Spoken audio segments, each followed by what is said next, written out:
Hi everyone, welcome back to my channel. అందరూ ఎలా ఉన్నారు? నేనైతే సూపర్గా ఉన్నాను. నేనైతే ఈరోజు ఫిష్ కర్రీ అయితే చేస్తున్నాను. ఎలా చేస్తానో మీతో కూడా షేర్ చేసుకుంటాను. ఫస్ట్ అయితే ఫిష్ని బాగా క్లీన్ చేసి పక్కనైతే పెట్టేసుకున్నాను.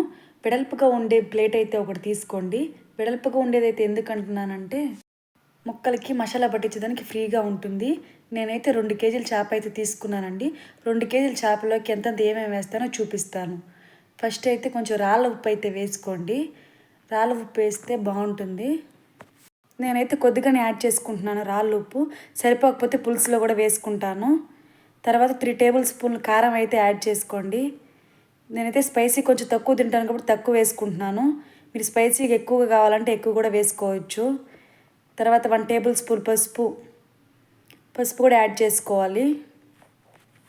అన్నీ కరెక్ట్గా వేస్తేనే చేపల కూర టేస్ట్ అయితే బాగుంటుంది.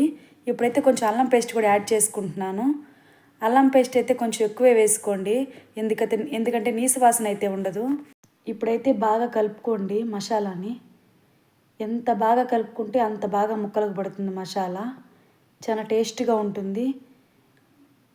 బాగా మసాజ్ చేసినట్టుగా కలుపుకోవాలి బాగా. ఇప్పుడైతే స్టవ్ ఆన్ చేసుకుని ప్యాన్ అయితే పెట్టుకోండి. నేనైతే చేపల కూరకి కొంచెం వెడల్పుగా ఉండే గిన్నె అయితే తీసుకుంటున్నాను.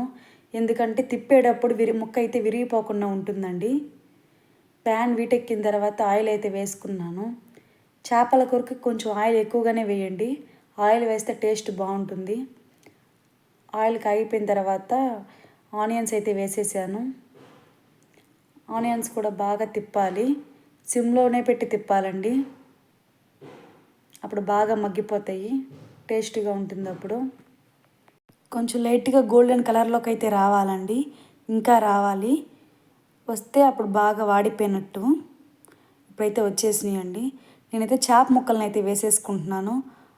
పక్కనైతే పెట్టేసుకోవాలి. ముక్కలు గిన్నెలో వేసేసిన తర్వాత అయితే గరిటతో అయితే తిప్పకూడదు. గరిటతో తిప్పితే అంతా ముక్క విరిగిపోయినట్టుగా అయిపోతుంది.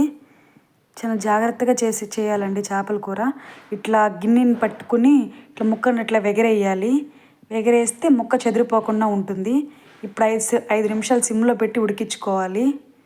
చూడండి, కొంచెం నీరల్లే వస్తూ ఉంటుంది. నీరల్లే వచ్చిన తర్వాత చింతపండు పులుసు అయితే పోసుకోవాలి.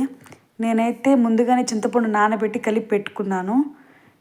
ఇప్పుడైతే పోసేసుకుంటాను. ముక్క మునిగేదాకా పోయాలండి చింతపండు పులుసు. చూడండి, అట్లా మునగాలి. ఇప్పుడు కూడా అట్లాగే క్లాత్ పట్టి ఇట్లా తిప్పాలి, కానీ గరిటతో అయితే తిప్పకూడదు. ఇప్పుడు కూడా కారం కావాలంటే కూడా యాడ్ చేసుకోవచ్చు అండి పులుసులో.